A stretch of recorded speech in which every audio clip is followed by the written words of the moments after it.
I don't deal with jails. Don't deal with jails, and I don't deal with police. My house got robbed in New York. I didn't even call the police. I wanted to, but I couldn't. My crib is too nice. It's not that it's too nice, but it's too nice for me. You know how the police are in New York. Soon as I open the door, they'll be like, oh, he's still here. Open and shut case, Johnson. Apparently, this black guy broke in and hung up pictures of his family everywhere. Never seen anything like it. Don't deal with them, man. I had to bail a friend of mine out of jail one time. You know, that was horrible. I was scared. I had to walk right into the belly of the beast. I tried to look as non-threatening as possible. Hi. I'm here to bail out my buddy. Oh, okay. Well, while you're here, you do fit a description. If you'll walk this way, we can process you. How'd it always get us? It's fitting those damn descriptions. Now, I could be bitter and blame all the police, but no. I'll tell you who I blame. It's those sketch artists. They keep drawing the same brother over and over again. Who is this generic man we all look like? I want to know what they say when it's us. You know what I mean? They'd be in that room like, did you get a look? Did you see the guy that tried to rob you? Yes. Yes, I did. He's about 6 feet tall, I'd say. 6 feet tall? Yes. He had his hat on backwards, too. Good. That's good stuff. Hat was on backwards. Yes. He was black? Okay. Big lips, big nose, hanging out. Say no more, sir. I'll draw him from memory. You know, let me get my stencil. I think we can trace this guy and save some time. They get on the radio and calling all cars. Be on the lookout for a black male between 4'7" and 6'8". Between 120 and 380 pounds. He's wearing Nikes. Get this man! These criminals are insane. I don't even know why people do crime. They want to catch you, they're going to catch you. They can. They got forensics. You ever seen forensics? Those guys find clues nobody else thinks about looking for. I mean it. You leave a pubic hair anywhere near a crime scene, they're going to find that. What the hell is this? Back up!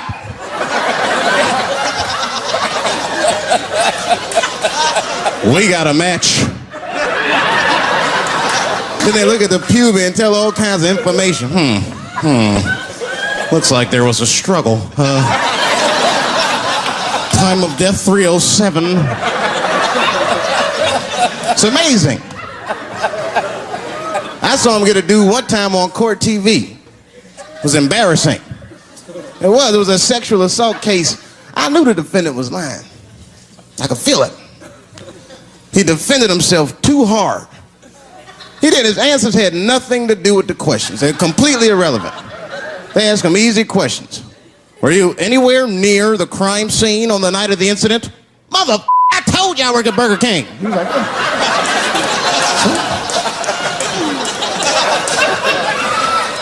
that went on for hours. Then the prosecutor got fed up. Said, I've had enough of this. Called the forensics to the stand. Forensics was like, Your Honor, we are prepared to testify that we found the defendant's semen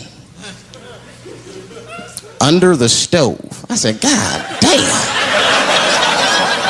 That's worse than fingerprints. You know, they find your semen, you've been there at least a minute. But that's what I want to know. Under the stove? You find semen like that? Or do you look for it? Like, do they walk onto a crime scene like, this place is a mess? Check it for semen. Or do they just like walk in and slip? Oh my God. What the hell was that? Semen. They find it on every crime scene. It's like, what are burglars doing? So we got the stuff, let's get out of here. Wait a minute. I want to leave my calling card. The semen bandit has struck again. I don't understand nothing anymore. I don't. I watched TV the other day. Now tell me, maybe it's just me. Maybe I'm crazy. Is it me? Is it me, or do commercials have nothing to do with the products anymore? You dig? I don't even know what a commercial is about until the end. Everyone's a surprise nowadays. You seen that commercial where the lady got the black eye? This lady come on TV with a black eye, she's crying. She's like, I smoke crack. And my husband beats me. And then a voice came on and said, got milk? I said, what the? It has nothing to do with milk. I'm not saying I'm a commercial expert, but I'll make a better milk commercial than that. Just make it nice and simple. I just do a close-up of a titty and put milk right underneath. If that doesn't sell milk, nothing will, boy. I'll tell you that right now.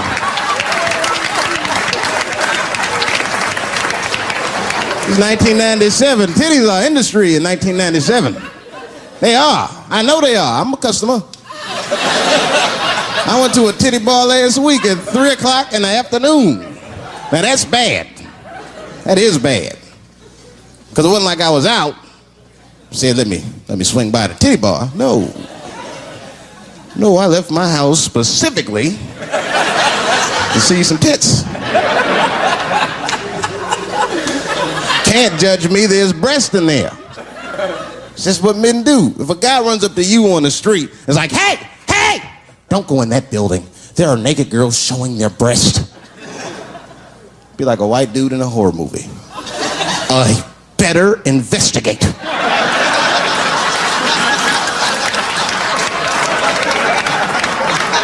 I'm gonna want to see for myself. Titty bar's a weird place. I'm not saying it's a good place to hang out. I go there every once and then. But it's a weird place. They got weird morality. One time I walked in titty bars, all these guys coming in, right? Out of all these dudes, the bouncer picked me out the crowd, started yelling at me. Hey, buddy, sir, you want to take your hat off? Huh? It's disrespectful to the ladies. Yeah, I can shove a 20 up her, but I better not have a hat on when I do it. Oh, sorry about that, buddy. Here you go, Bubbles. Forgive me for the hat thing.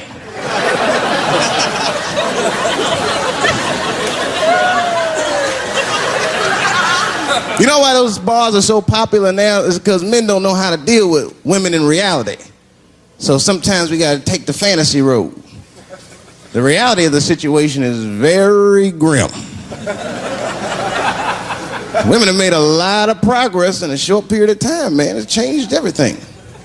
Can't deal in relationships anymore. I broke up with my girl. I'm out of Shawshank. I'm free. I don't want to go back. Couldn't even argue with her. You should be able to argue. If you have an issue in a relationship, you should be able to argue that issue out, right? But see, ladies, you got to stick to the issue. You guys take arguments everywhere just to win them. That's why nothing ever gets done. You be arguing about the dishes, baby. Baby, could you wash your dish at least before you put it in the sink? Premature ejaculator? Damn it. You know, why you gotta bring that up? I don't even believe in that. I don't. If I man, it was right on time. That's the way I see it. And as far as I'm concerned, I can't fast enough. I'm sick of being vilified all the time. David, how could you? How could you? I was. What were you trying to do, huh? Well, I beat you. You gotta work on your time, baby. I'm down to a minute 20. Get mad at me because I have different goals and sex. I'm a speed. Just trying to hit my best time. It's like the Olympics. And now for the dismount.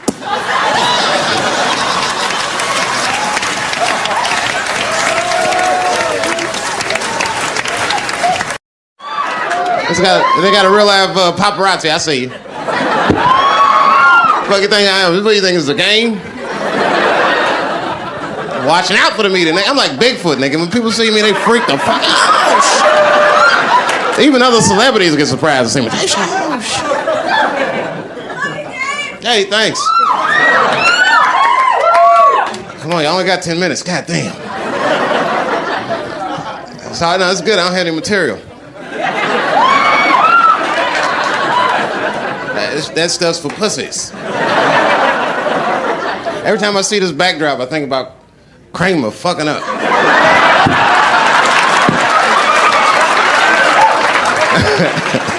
That's why I don't want to see no camera phones on my ass tonight. Because I'm telling you right now, I'm not wrapped too tight. Like, they putting a lot of that corporate pressure on me. So this might be the night that I snap, and you guys be lucky.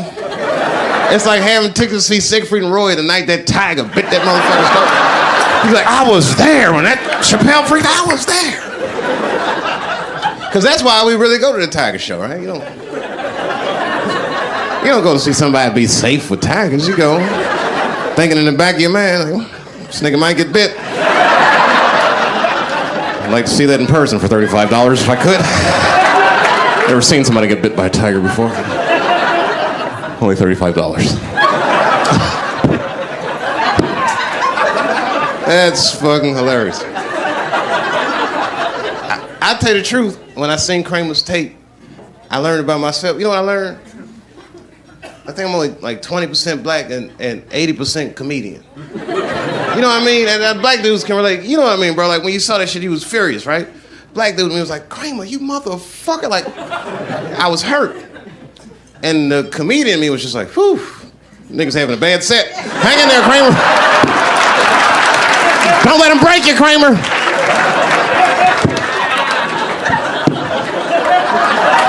Oh, I wish I was there so bad. Because, you know, in the back of his mind, he was thinking, I'll get him the next show. There won't be a next show, Kramer. Phew. You know what I hate ever since I walked away from that show? Is that people keep trying to give me advice. Because I guess I've been like depressed. You know you be depressed and people be like trying to cheer you up. And then I'm in show business. That's what made me so mad about it. So they'd be saying stupid, hey Dave, look, I know that was a rough experience and I can only imagine what you've been through, but you just gotta hang in there and what you gotta do is you just gotta keep your chin up. Just keep your chin up, Dave. Word, that's what I was doing. That's what I was doing wrong. My chin was too low. Shut the fuck up. It had nothing to do with my chin, nigga.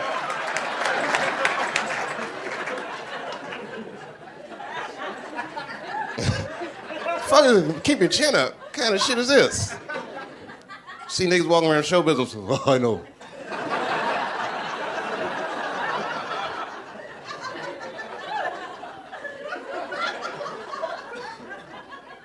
So, this girl I knew sent me a book called The Secret. She was like, listen, David, this is gonna help you. It's called The Secret. I thought this, And I started reading the book and I read like 5 pages of shit and threw it in the trash. I was fucking, I can't believe they sell this shit. Do you know what this bitch says the secret of life is? She said it was positive imagery. You gotta visualize the things you wanna have happen in your life. Like, bitch, that's the secret of life to you? Then kill yourself.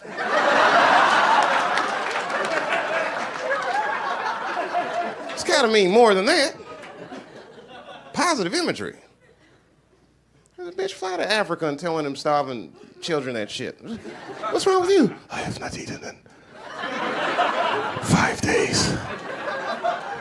What you need to do is visualize some roast beef and some mashed potatoes and gravy. Oh, please, bitch, you're killing me. Stop talking like that. No. The problem is you have a bad attitude about starving to death.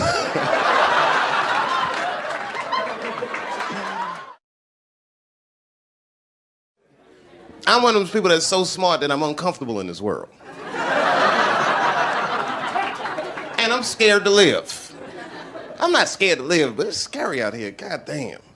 I know how flimsy this shit is. I can see through the I can see the truth. There's an animal inside of each and every one of you. It's not good. Shit is real. Listen, I was looking at the paper the other day. I'm not making this up. There's a serial rapist in Houston. There's nothing funny about serial rape, but what is noteworthy about this particular rapist is that all of his victims have been men. Enjoy your evening. I can't believe you clapped about that. It's a man raping men in Houston. It's the most gangster shit. So far, like 7 men have already come forward in the Houston area and reported this motherfucker, which means he must have raped thousands. That's a tough phone call for us to make. It's not like when you get raped, ladies. There's no society don't give a fuck about male rape. There's no hotline for us. If a man get raped, you just gotta get up and walk that shit off. Got raped. Caught me slipping.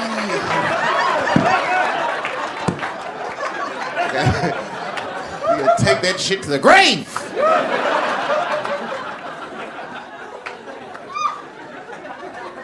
Couldn't even tell my wife some shit like that.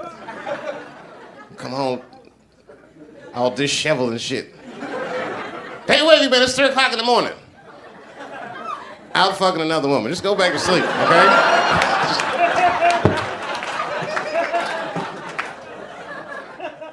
Man, I love Montreal.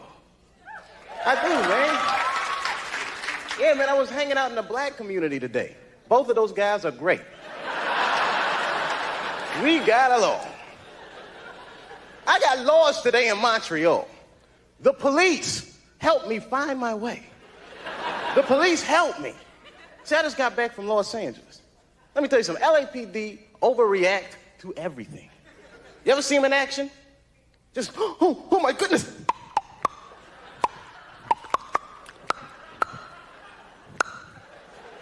Stop jaywalking. It's like real racially tense out there. I took 2 white friends of mine to an all-black party in LA. These guys were in shock. They had no idea that black people sometimes call each other nigga as an endearing term. And they saw the brothers at the party like, hey, what up, nigga? Psh, psh, my man. Oh, what's up, nigga? Pap, pap. My white friends, they got all excited. Hey, how you niggers doing? The music stopped. Everyone looked at them. Oh, my goodness. I mean, they got their asses kicked that night. I hated to do it, but you understand. It was like, they embarrassed me. Me and one of the guys, this is real ironic, we got in like a little Rodney King incident ourselves. Me and this guy, Dave, we were eating dinner at a restaurant. Dave got in an argument over the check with the waiter. Next thing we know, the owner, the manager, all the employees get together and just beat the shit out of him. Kapow! He sued him for $500,000 and won the case because the whole incident was recorded on videotape.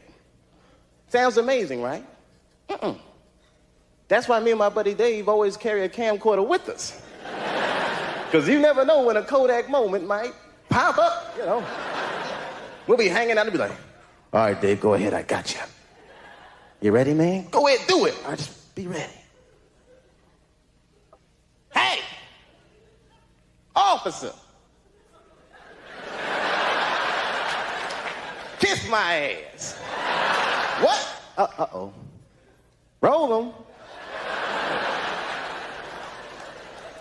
All the police problems in the States, man. It makes me wish superheroes existed. Normally, I hate superheroes. Not because they never help out black people. I think they're bad role models for children. You know, just look at them. Look at Wonder Woman. Look at how she dresses. You know, those big-ass red hooker boots. Blue underwear with stars and stuff all over them. They always give women ridiculous weapons. Wonder Woman has a golden lasso that makes you tell the truth. Ooh, not that. The hell is that gonna do? She's gonna catch a bad guy. Gotcha. Oh, nice tits.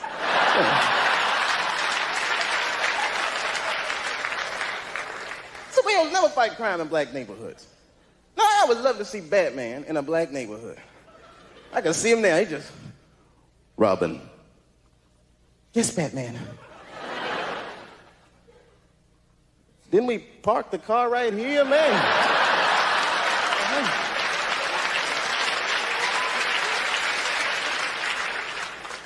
Having such a wonderful time.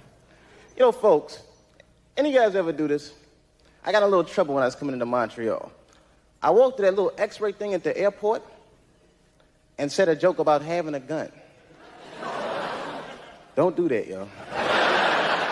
Now, I was just trying to be funny. You know, I walked through the thing, it said, boop, boop, boop. He said, I'm sorry, but you have to go back through. I said, oh, no problem. Must have been my pistol. Hey! Hey, I was joking.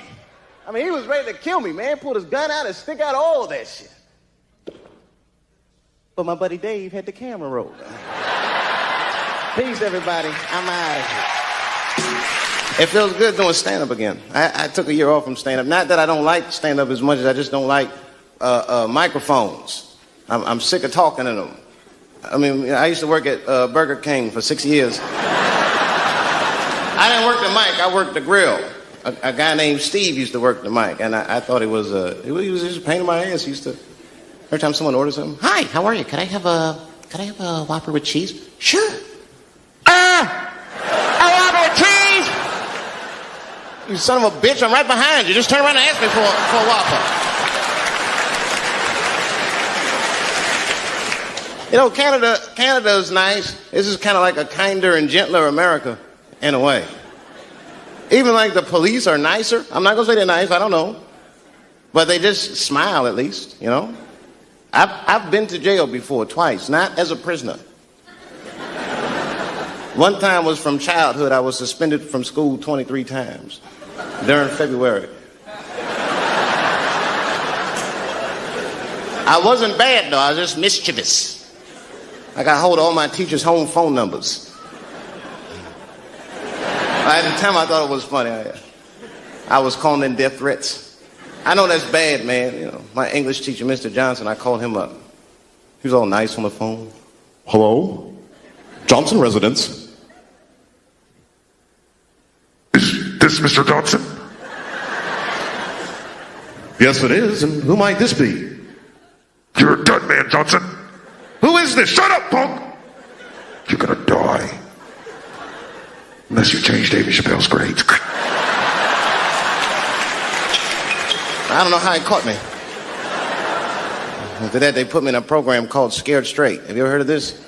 This is where they put bad kids like me in prison. And the prisoners yell at us, they tell us scary stories. You know, they try to scare us into being good. And the other kids were scared. But I was not scared. I was just heckling the guy. Hey, shut up, you convict. Like, I'm going to take advice from you. You look like a person that made all the right choices in life. Wrap this up. I got to be out of here by 3. What time you leaving? The other time I went to jail was, had nothing to do with me, really. I was just bailing a friend of mine out of jail, which is probably no big deal to you, but if you're a black dude, you know, you got to walk right into the belly of the beast. You don't want to. A black dude wants to go to jail. I was scared. I had to look non-threatening. Hey, how are you? I'm here to bail out a friend of mine. Oh, okay. While you're here, you do fit a description. If you'll just walk this way. I've been watching that new OJ show. I can't get enough of that shit. Doesn't it bring back good memories? But I forgot how, like, just how polarizing that O.J. case was. And you know, I've met O.J. Simpson on 4 different occasions in my life. And before the end of the show, I will tell you about each of those occasions. The first time I met O.J. Simpson, I was in Santa Monica. Santa Monica? Yeah. I can't believe a black dude was like, Santa Monica. He was the last niggas I was expecting to say that. Let me see your shoes. You got some Vans on, nigga? What you got on? Santa Monica! You? At the time, I was 18. I had done a show, and then a guy from the club came up and was like, hey, O.J. Simpson's here, and he said he wants to meet you. I said, what? Fuck yeah. I ran down the steps, and O.J. was down there. He was like, hey, yo, man, how are you? It's very good to meet you, and you're doing really good work, and I hope good things happen for you in your life.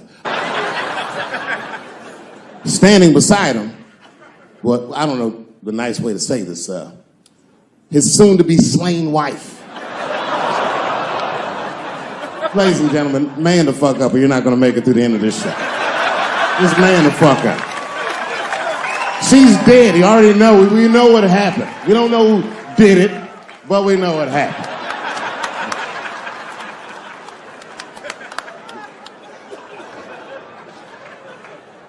I should tell you that woman was very nice to me. She actually embraced me.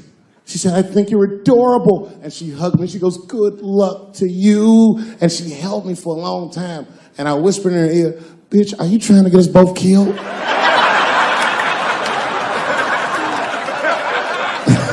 I'm just kidding. I didn't say that. But that was the first time in a nutshell.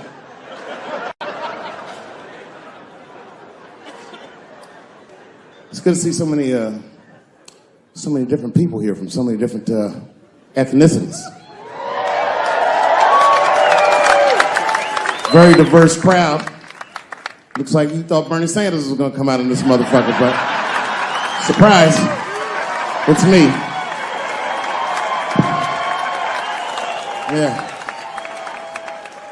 Yeah, no, you know, I'm happy really to see black people come. You know, a lot of black people don't fuck with me like they used to.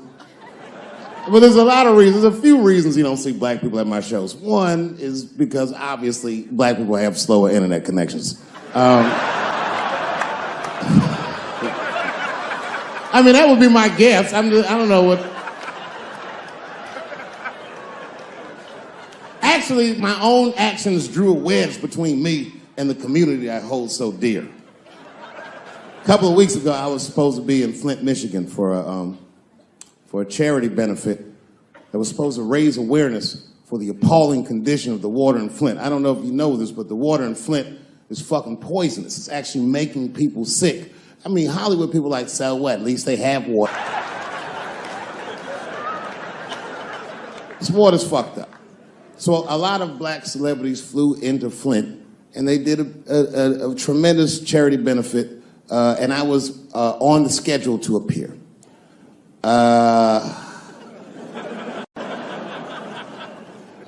So the reason a lot of people haven't heard about this benefit, it was the same day as the Oscars.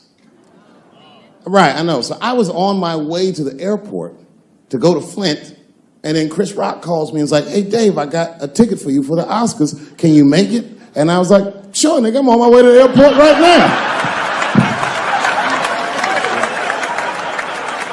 Oh, come on, man. What am I going to do about that water? What am I, a fucking superhero? I need to have fun. I need to live, too. I didn't fuck that water up. Stevie Wonder was there. They didn't need me. I'm sorry, everybody. I've never been to the Oscars. You've seen the movies I make.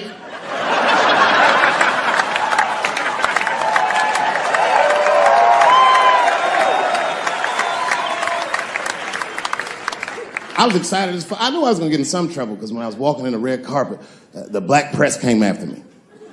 Excuse me, brother. When you hear somebody call you brother too much, something terrible's about to happen. Excuse me, brother. And then I looked back and the motherfucker had a tuxedo with the kente cloth tie. I said, uh-oh. He said, I just want to ask you a couple questions. I said, what publication are you with? Mongo, what the fuck? Who the fuck reads this? He said, listen, brother, I just want to ask you a quick question. You understand that this year, this is a boycott for the Oscars, so I'm just wondering what made you, of all people, cross the motherfucking picket line and be here tonight. I said, boycott? Nigga, I haven't been working in 10 years. What do you mean, boycott? I've been on strike. Y'all niggas didn't stop working. I had to watch fucking Key and Peele do my show every night.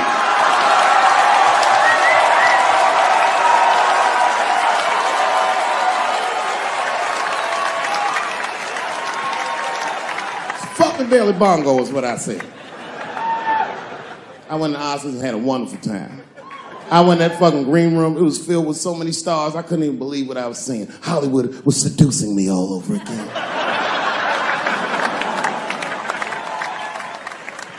I was sitting back there, I'm smoking, drinking with the stars. And then 2 Hollywood movie producers came over right to me. Oh my God, Dave Chappelle, said the leader one. He was obviously gay. Some guys you can just tell. The other one seemed like a money guy, like maybe he was from Texas or some shit. But the gay one was definitely the leader, because he did all the talking. And then he hit me with, so David, do you have any movie ideas that you would like to pursue? The truth is, I don't. But if you know the game, you're not supposed to tell motherfuckers you don't have ideas. I was like, yeah, man, I got plenty of ideas. And he called my bluff. Really? Like what? Huh?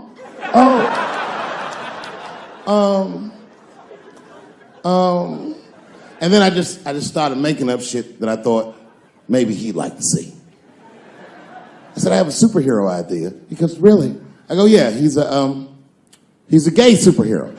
He was like, really? What's it called? Huh? Oh, it's called Same Hero, New Boots. It's about a gay sous chef in San Francisco. When he's taking out the trash, and is blessed with powers beyond his wildest dreams. Supersonic, gay kind of powers. And he starts saving everybody in San Francisco. But at first, he only saves gay people. Later, he saves everybody, and the whole city just falls in love with him. The only problem is, no one remembers him when he saves them. Well, I don't understand. Why wouldn't they remember him? I said, because, dummy, he's gay. He keeps changing his outfit. People come up, thanks for saving, mister. What's your name anyway? And he's like, same hero, new boots, and that motherfucker flies away.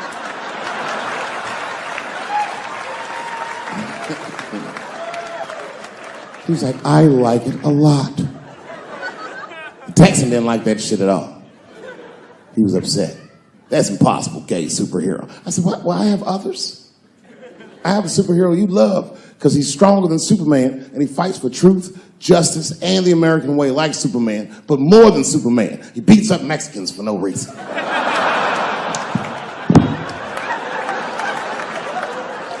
The Texan's like, you got my attention. Do all this great shit. Only problem with this guy is he can't even activate his powers unless he touches a woman's vagina. Not a long touch, just a couple of pats.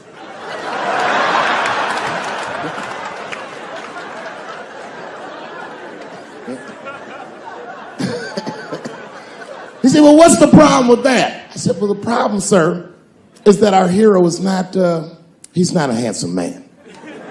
And he's often short on cash. So whenever trouble breaks out, he has to run around the city and convince women to let him pat their vaginas. Please, miss, that building's on fire. Can I pat your vagina quickly? People are dying, but he can't tell them exactly why. Ugh, get away, you're gross. Please, miss, people are dying. Just a couple of pats. Ugh, gross, get away.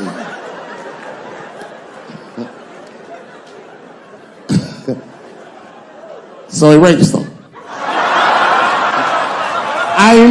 I know. That's the dilemma for the audience. Because he rapes, but he saves a lot of lives. And he saves way more than he rapes, and he only rapes, but he does rape. I didn't realize it, but the whole green room was looking at us. All the celebrities were disgusted. Oh. That guy from Texas was like, here's my card, call me on Monday. That worked out.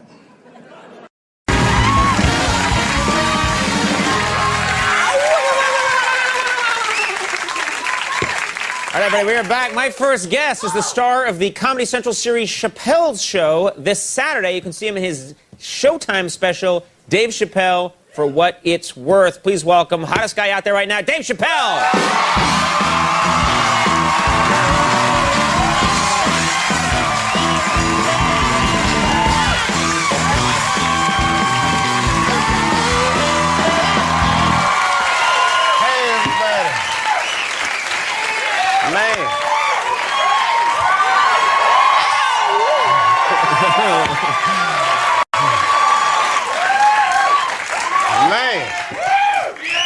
Dave, here we go. To be fair, some of that was spillover from my monologue.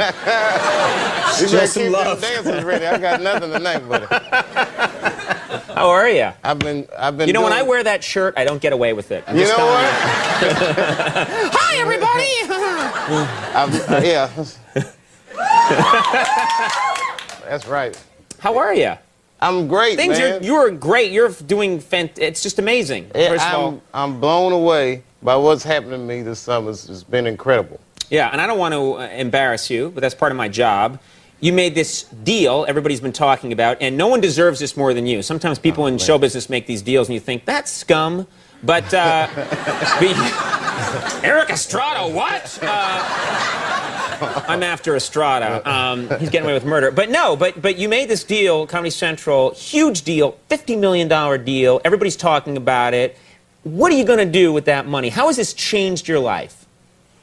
Nothing's changed, man. I spent $100 grand on leather pants.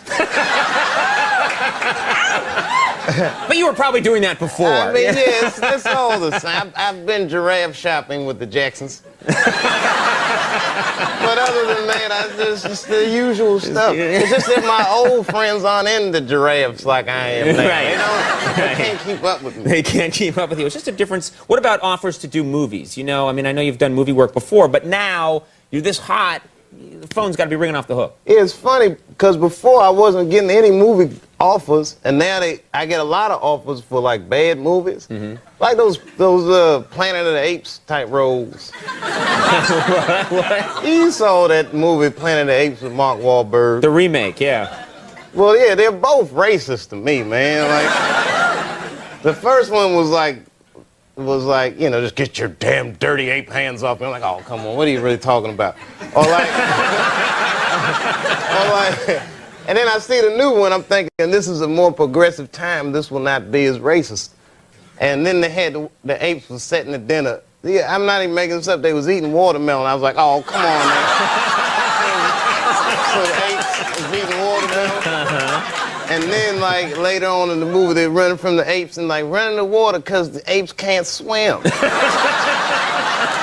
like, oh, word, see, these apes can talk, but they can't swim. And then, at the end, it's like, when I seen the ape smoking a Newport, I just got up and... Yeah, you're right. That's not good. That's another thing that's changed since I made all this money. I stopped smoking menthol. There you go. I didn't stop smoking, but I don't smoke anything that they market to black people. Really?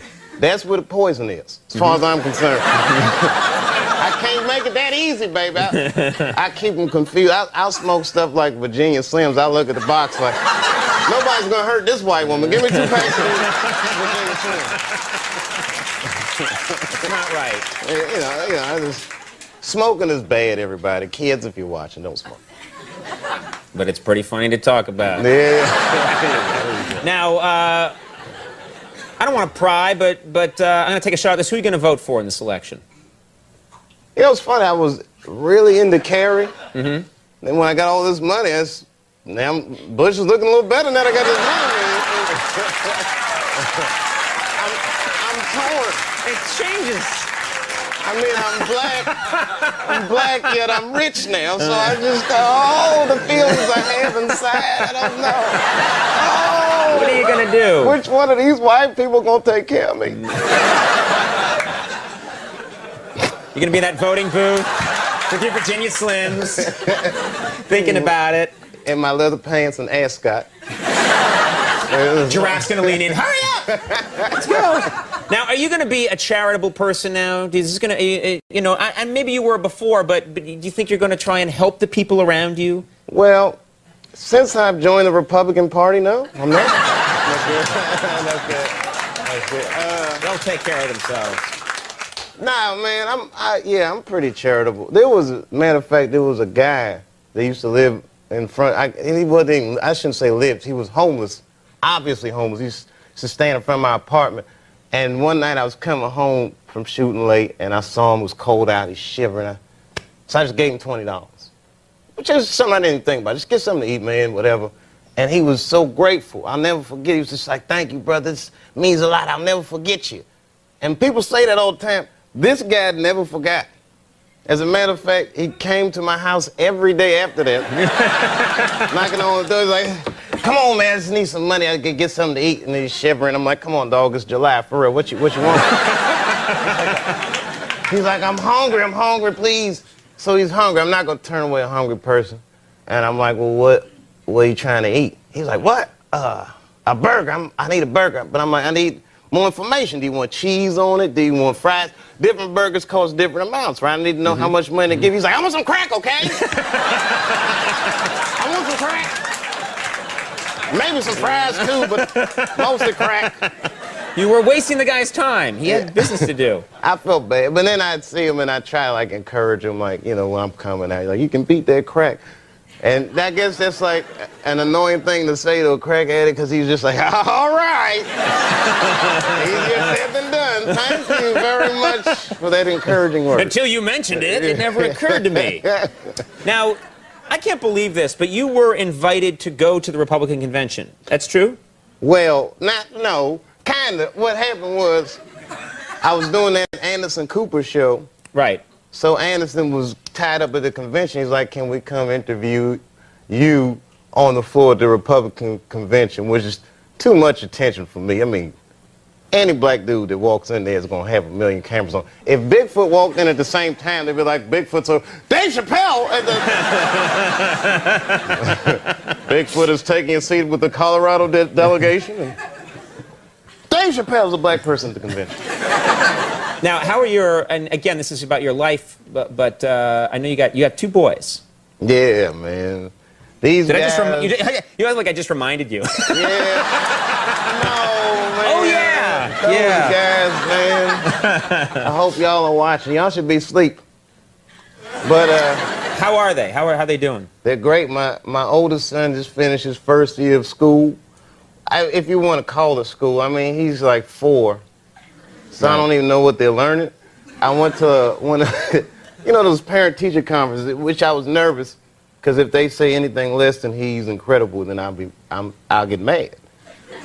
So, but she was like giving me his report card, like his running is great, his jumping is incredible. She goes through all the litany. She goes, but he needs to learn how to use his words more. So I'm like, what does that mean, use words? She said, well, like at nap time, if someone's sleeping on his mat, he should come tell me and not kick that person.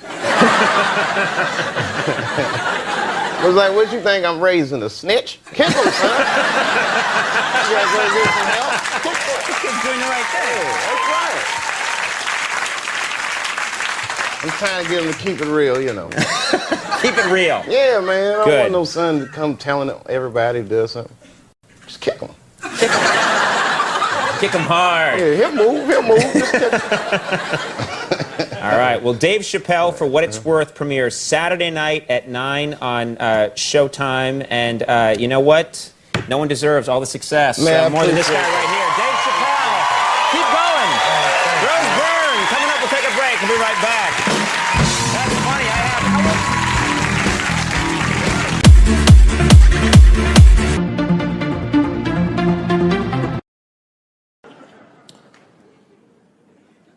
second time I met O.J. Simpson.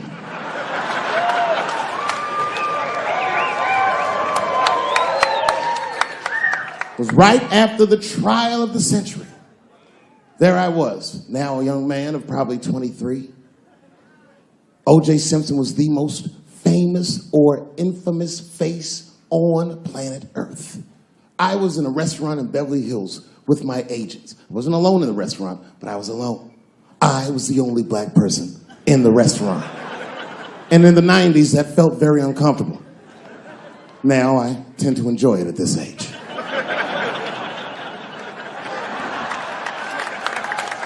I was having dinner with my agents, celebrating a deal that they told me was lucrative, but I later learned fucking sucked. And suddenly, a group of women walked by. Every race was in that group. Black, white, Asian, Latina, white, and white again. They were all gorgeous. I watched them walk by. Then, I saw a familiar face. Al Collins, the man from the infamous Bronco check, towards the door. Couldn't believe what I saw. And then, close behind him, was O.J. Simpson, newly released from jail. The restaurant fell still. I was shocked. I didn't mean to say it out loud, but it just came out. O.J. He stopped, turned around to see who said it, saw my black face, and correctly assumed it was me.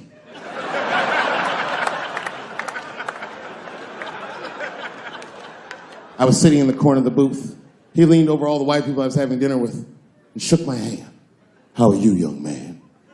He looked in my eyes, and I could see in his eyes that he didn't remember meeting me the first time. And then he walked away. And I looked back at my agents, and all of them had nothing short of disgust on their faces.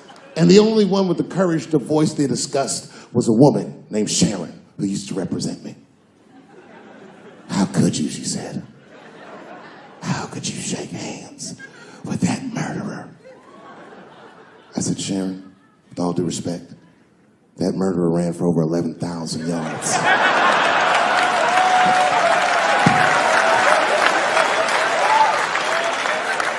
And the glove didn't fit.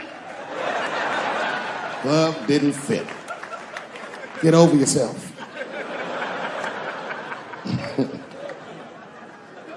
Some people can't do that. Some people just can't get over themselves. Gay people have a hard time doing that recently. Here we go. Here comes the deep water. No, recently I've noticed that. I noticed it with that Manny Pacquiao controversy.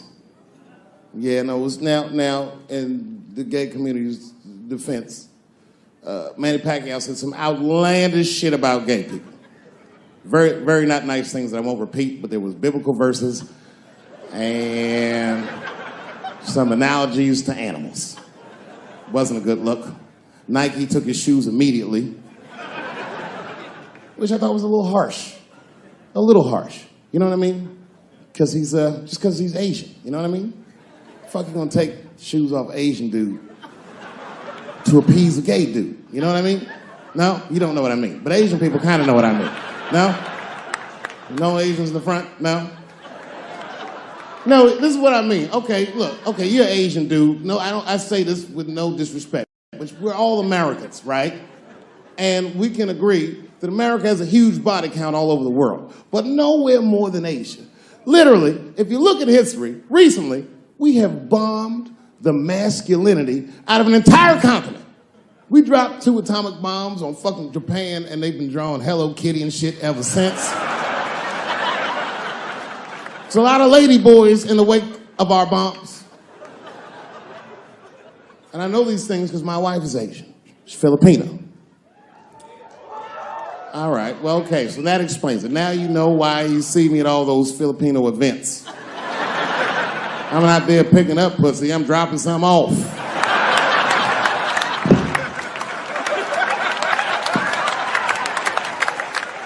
I take my wife to all that shit. I took my wife to see Pacquiao fight Mayweather. We sat ringside, okay? That was a quiet car ride home. That's what that was. But if you know what's popping in the Philippines, you know that they got a whole generation of kids in the Philippines growing up without their mothers. Yes, a lot of women in the Philippines go to the Arabian Peninsula, they come to the United back home, which is still one of the #1 staples in the Philippines economy, money that their expats send back to the Philippines. The men, on the other hand, are left rearing children, twiddling their thumbs, waiting on their wives' checks. These men have been fucking emasculated. And then suddenly, a boxer rises from amongst them and reinstates their manhood with his motherfucking fist. This is not the guy you're supposed to ask, what do you think of homosexuals? He's not your champ. Shit. That's why I don't have a sneaker deal, because if you say something that people don't like, they'll take your fucking shoes off. Road ahead. They've got the longest mental gap to bridge. That's all I'm saying. Because, you know, whenever I see one of them T's on the street, I don't mind them, but I'll be like, man, I miss Bruce.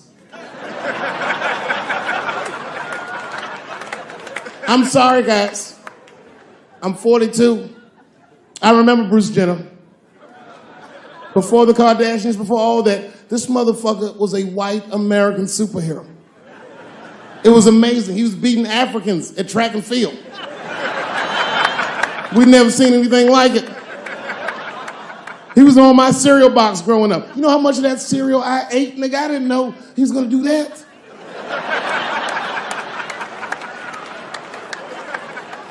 I knew before you guys knew. I heard things on the street in Hollywood. You know, you just be out, see people. Hey, what's up, Kanye? Why the long face? Nigga, you'll see. I got 2 mother-in-laws now. And when I heard he was gonna do it, I was scared. I didn't think the public was ready. I didn't think the media was ready. And you know what? I was wrong. Never seen anything like it. Welcome to the world, Caitlin. So long, Bruce. Hello. Somebody called me a nigga in traffic last Wednesday. It's so long, it takes a minute.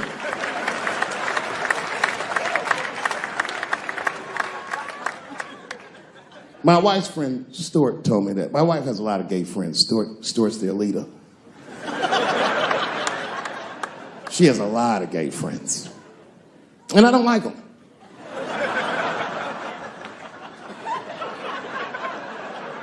Not because they're gay, I'm just judging them on the merits of their character. They're just not nice dudes. They're fucking rude house guests. They're sitting on my couch, giggling with my wife, eating my motherfucking macaroons. And I come in, they act like the party's over. Hey, Stuart, what's going on? This guy talks to me the way a cat would speak if a cat could talk. Hi, David.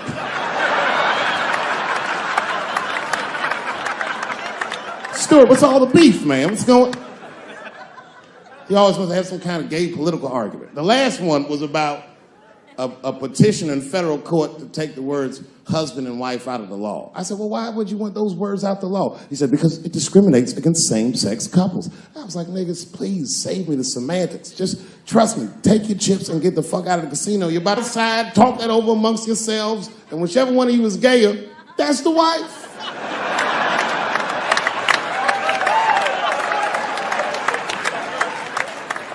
No, Stuart didn't like that. Stuart educates me about this movement, you know what I mean? I didn't even know shit about it. He told me it's called LBGTQ.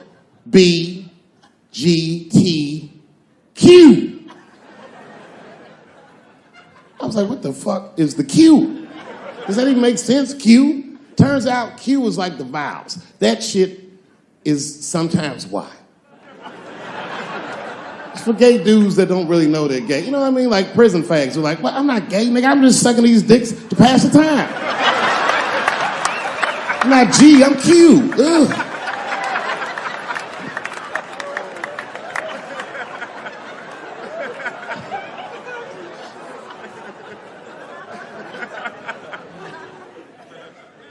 I think, okay, again, of all those letters, the T has the toughest road ahead. In fact, I think the T should stand for tough. If Martin Luther King had a sneaker deal, we'd still be on the back of the bus. They always true. The Nike exec come up. Hi, Martin. We need you to tone down the talk of civil rights and blacks being humans. It's upsetting our southern distributors. But I don't understand. I thought that's why I had a sneaker deal in the first place. Not quite. Really, it's a walking shoe, and we like the marching, but try to understand. Fuck that shit.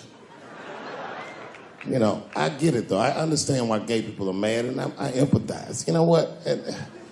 I'm just telling you, this is a black dude. I support your movement, but if you want to take some advice from a Negro, pace yourself. These things take a while.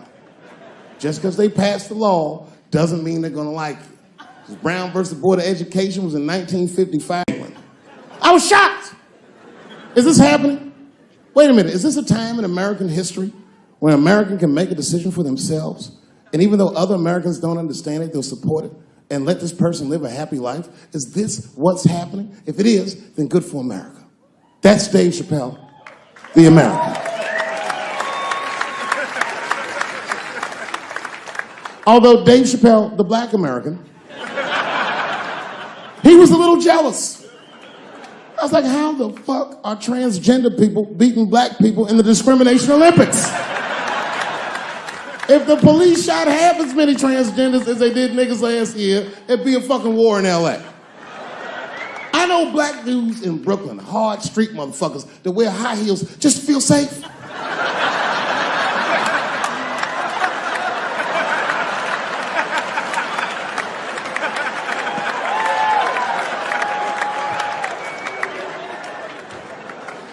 Transgenders are gangsters. I used to do business with a transgender in Hollywood. Man, everybody would be scared of her in the boardroom. She'd walk in there, newly minted woman, high heels, purse. Shit.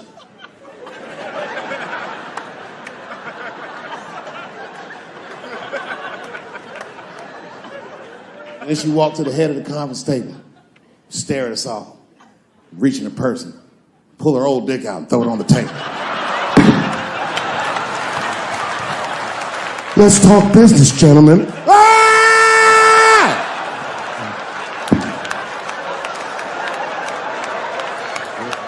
Shit is scary as fuck.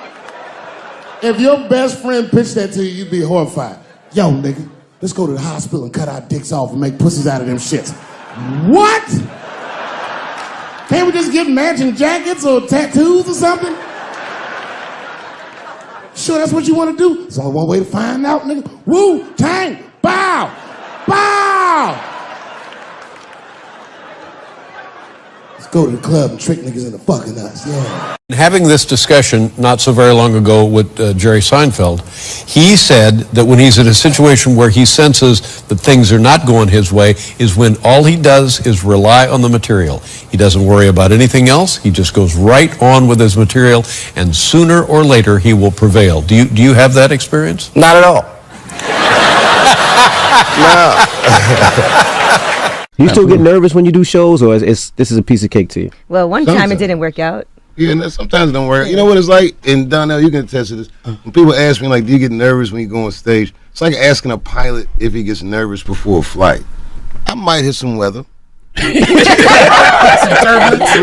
I might hit some weather, but I feel like normally we land the plane. I don't think we've ever not landed. Maybe Detroit, but other than that was done. I mean, you know, being a celebrity, your realm of getting in trouble is worse than the average person. Mm-hmm. You know what I mean? Like, the average dude got to go out and look for trouble. I'll be sitting around mind my own business, and dude come up, hey, man, you're Dave Chappelle. I'm like, yeah, what's up, man? Hey, I got 12 naked bitches in a hot air balloon. You trying to roll with me? This game has gone off the rails. This is insane to have you do control of your show. I'm not losing control. I hope not. It's too late. It's too late now. Yeah, don't lose your show. Yeah, here we go. I feel very lucky that I got to know him. Mm-hmm. I feel like he's a very large part of the reason that I got to be successful. Like literally, he changed my life just by saying, "I fought Rick James many times." We were like, "What?" He fucked Rick James. Fought Rick James. I thought you said that too. Charlemagne, Jesus Whoa. I don't normally do this, but it was Jessica Simpson. I said, let me just see, what's going on. So I went up, I'm like, hi, Jessica Simpson. I didn't know what to say. I'm like, my name's Dave Chappelle. I was like, I'm on TV too. Yeah. And she was like, I know who you are. And I was like, I knew it, bitch. I didn't say that to her. So did you go to a psychiatric hospital? In South Africa? Yeah. Who? I'm only asking because I need to ask. I gotta get people thinking, all right, who goes from America to Africa for medical attention? The reason most people have a show and then don't have a show is because they say, well, we don't want you to have a show anymore. But that wasn't the case here. The case here was you said, I don't want your show anymore, and you took a hike. It's worse than that. It's worse. Yeah. Well, now are you tired of talking about it? It's 10 years, of course you're tired of talking about it. I don't talk about it. It's like, I just, listen, here it is. Technically, I never quit. I'm 7 years late for work.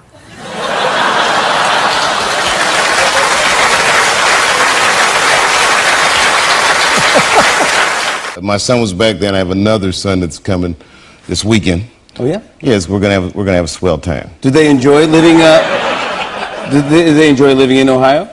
Yeah, they don't know any different. Like they love it. He didn't mean it like that. He didn't mean it like that. I sat back down. As a matter of fact, I was finishing my soup up, and she was leaving. This was crazy. She came up to me as she was leaving. She was like, "Bye, Dave Chappelle. It's nice to meet you." And she gave me some sugar, just a little. She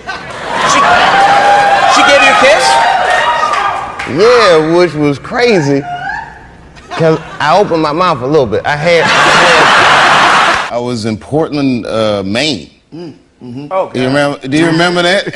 And I was walking in the mall, and I guess you guys had been there an hour before me, so they just thought I was like a lost route. They were like,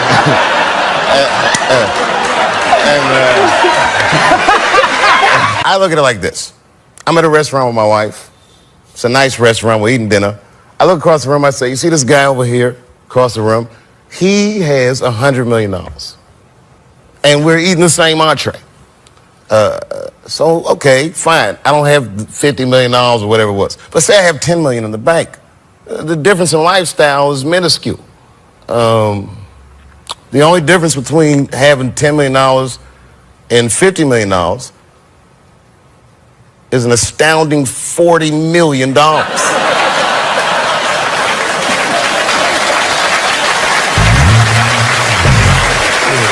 How old were you when you started? I was 14. Your mom let you go gig at 14? She used to have to take me in the beginning. I can't really say it on television. She would critique my act on the drive home, which was a very long ride. You don't want to hear your mom say, like, those jokes need to be cut and all that stuff. I saw your baby, very nice.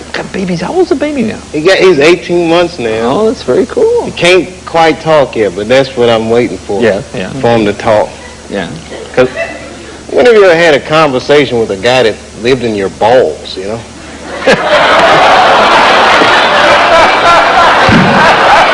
you. Good night, everybody. See you next week. Thank you. The vagina is stronger than money. Stronger than money. Yes. If I could, I'd put one in my wallet. I would get a whole new wardrobe. And then I go to pay for it and say, this is going to be cash or charge? And I say, I'll pay with my vagina. You just take that in the bank and process it. So what happened? You get out of the police station? Well, I go there, I believe the fear is that, the police, you don't want to go in there because, while you're here, you might fit a description. Why don't you come back here and we'll process it?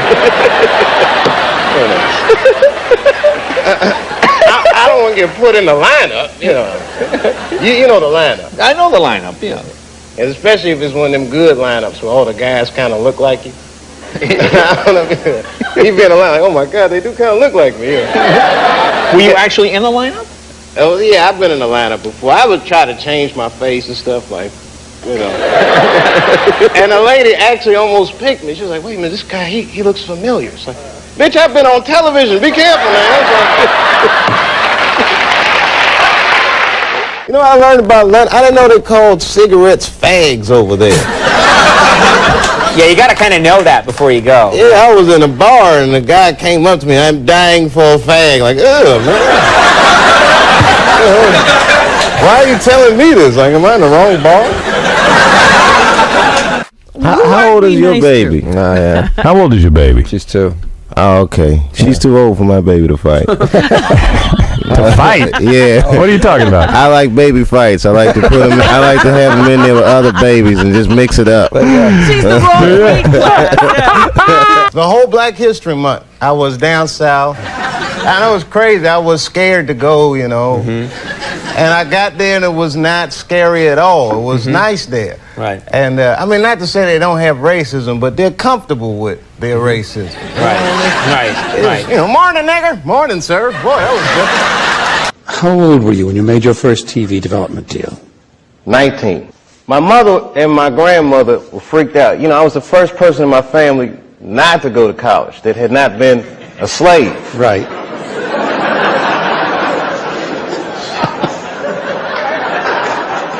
So I was really breaking from tradition, and it was like a graduation lunch we were having, and they had my dad come and talk to me, and my dad takes me outside, and he's like, listen, and this is some advice that applies to all you acting students.